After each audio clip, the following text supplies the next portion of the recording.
The speed v of sound wave through a medium may be assumed to depend on density, rho symbol दिया हुआ है साथ ये, और मॉडुलस ऑफ इलास्टिसिटी ई पे, और उसके बाद उसने पूछा है कि आप बताओ कि इनके दरमियान रिलेशन क्या है बाय मेथड्स ऑफ डायमेंशन। आप किसी और तरह से अगर इसकी डेरिवेशन कर भी दोगे आपको मार्क्स नहीं मिलेंगे, क्योंकि उसने बाय मेथड ऑफ डायमेंशंस पूछा है आंसर। और सेकेंडली चीज जो है जो आपको पता होनी चाहिए वो ये है कि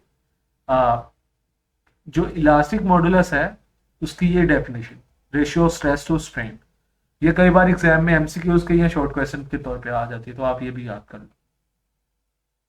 अब करना क्या है कि ये फर्स्ट ऑफ ऑल डेंसिटी है और ई है, हमने सपोज कर लिया कि जो वेलोसिटी वी है वो पी की पावर, एक मिनट में ऐसे अगर थोड़ा और बड़ा कर दूं,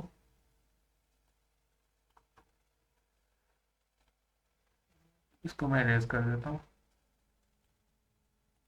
कि जो p की पावर a पे और e की पावर b पे डिपेंड कर रही है, मीन्स इनके दरमियान इस तरह का रिलेशन है कि वेलोसिटी p की पावर a और e की पावर b पे डिपेंड कर रही है। अब एक रिलेशन से आपने किस पे जाना है, इक्वेशन में तो आप एक कांस्टेंट ऐड करते हो और इक्वेशन बना देते हो। अब होगा क्या, अब डायमेंशंस में कन्वर्ट करेंगे हम सब चीजों को। सबसे पहले क्या है, डायमेंशन ऑफ वेलोसिटी वो हमने निकाली हुई है, वो है LT-1। अब डायमेंशन ऑफ डेंसिटी निकालना थोड़ा कॉम्प्लिकेटेड हो सकता है, वो ये है कि डायमेंशन ऑफ डेंसिटी वो बराबर है, पहले तो हमें पता होना चाहिए डेंसिटी का फॉर्मूला क्या है। डेंसिटी होती है मास पर यूनिट वॉल्यूम, तो किलोग्राम, और नीचे बन गया क्या, अभी इसके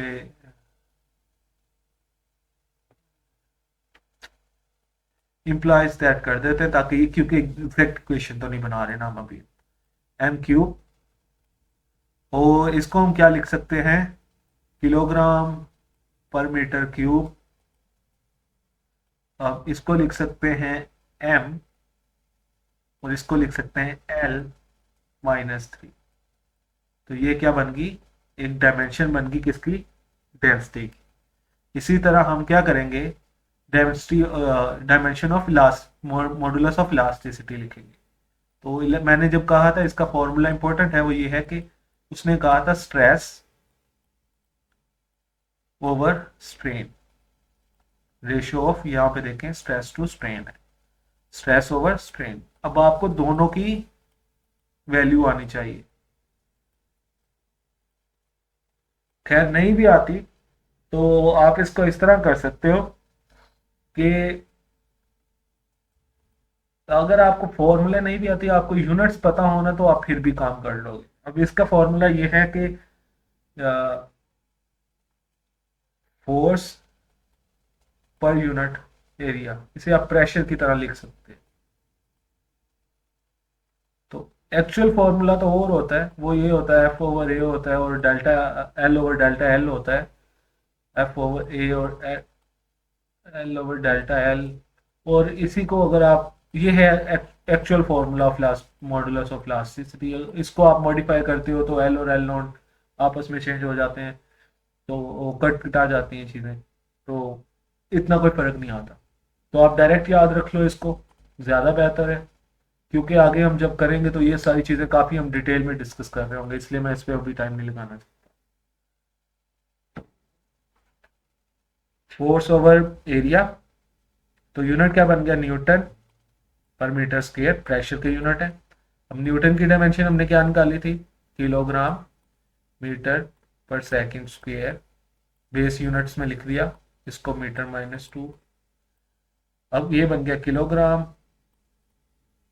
-1 S-2, डायमेंशंस लिख लो, तो वो क्या बन गई, M L-1 और T-2, जैसा कि यहाँ पे भी लिखा गया, और इसी तरह डेंसिटी की यहाँ पे। तो हम क्या करेंगे, अब किया क्या है हमने कि देखो, जो लेफ्ट हैंड साइड पे थी कौन सी वैल्यू थी, v की डायमेंशन यहाँ पे लिख ली, कांस्टेंट वैसे रहने दिया, और राइट हैंड साइड पे हमने किसकी डायमेंशन लिख दी, यहाँ पे डेंसिटी की, और उसकी पावर कितनी, ए, और फिर उसके बाद मॉड्यूलस इलास्टिसिटी, पहले डेंसिटी की लिखी ml-3, उसकी पावर क्या रखी, ए, फिर मॉड्यूलस ऑफ इलास्टिसिटी की जो हमने अभी ये निकाली उसकी पावर रखी बी। अब बहुत आसान काम है, अब क्या करना है, दोनों साइडों पे पावर्स को आपने डिस्ट्रीब्यूट कर दिया। ये m की पावर a बन गया, l की पावर -3a बन गया, m की पावर b बन गया, l की पावर -b बन गया, t -2b बन गया। अब m इकट्ठे कर लेने हैं, l इकट्ठे कर लेने हैं, और t की टर्म्स जो है वो सेपरेट सेपरेट इकट्ठी कर लेनी। तो m की पावर क्या बन गई, a प्लस बी, l की पावर -3a -b, और t की पावर -2b। अब कंपैरिजन करना है कि लेफ्ट हैंड साइड पे अगर m है ही नहीं डायमेंशन में, तो इसका मतलब है उसकी पावर कितनी है, 0, means a plus b is equal to 0। Why, क्योंकि यहाँ पे लेफ्ट हैंड साइड पे m की पावर है 0, और जबकि राइट हैंड साइड पे m की पावर कितनी है, 3 a प्लस बी। तो इसका मतलब है a plus b equal to 0 होगा। इसी तरह अगर आप लिखो दूसरी को, l को, तो वहां पे क्या है, l की पावर क्या है, 1, और इस साइड पे क्या है, माइनस l की पावर आ गई -3a -b।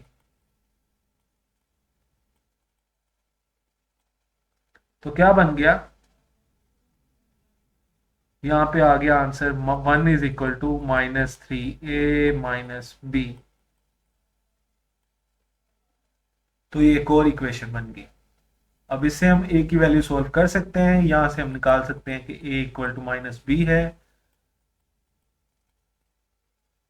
तो हम वहां पे पुट कर देते हैं। तो आंसर क्या आ गया, -3 -b -b। तो 1 इक्वल टू आ गया 3b -b। तो b का आंसर आ गया 1/2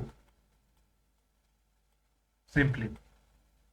अगर अब b का आंसर क्या है, 1/2 है, तो मीन्स a का आंसर -1/2 है, क्योंकि a is equal to negative of b। यहां से तो हमें कॉन्स्टेंट्स की वैल्यू चाहिए कितनी थी इक्वेशन सेटिस्फाई करने के लिए, 2। तो हमारे दोनों कॉन्स्टेंट्स की वैल्यू आ गई है। तो हम क्या करेंगे, v का रिलेशन बनाएंगे कांस्टेंट टाइम्स, अब जो डेंसिटी था उसकी पावर थी a, डेंसिटी की पावर a यानी -1/2, तो डेंसिटी की पावर -1/2, और आगे मॉडुलस की पावर 1/2, मीन्स वेलोसिटी की जो फॉर्म बन गई वो बन गई कांस्टेंट टाइम्स e की पावर 1 e और रो, और दोनों की पावर आप क्या लिख सकते हो, 1/2, और नेक्स्ट में आप इसको स्क्वायर रूट की तरह लिख सकते हो, कांस्टेंट, और ये आप स्क्वायर रूट लिख लो इसमें अब, कि इस तरह, और ई और रो। तो ये आपका आंसर आ गया।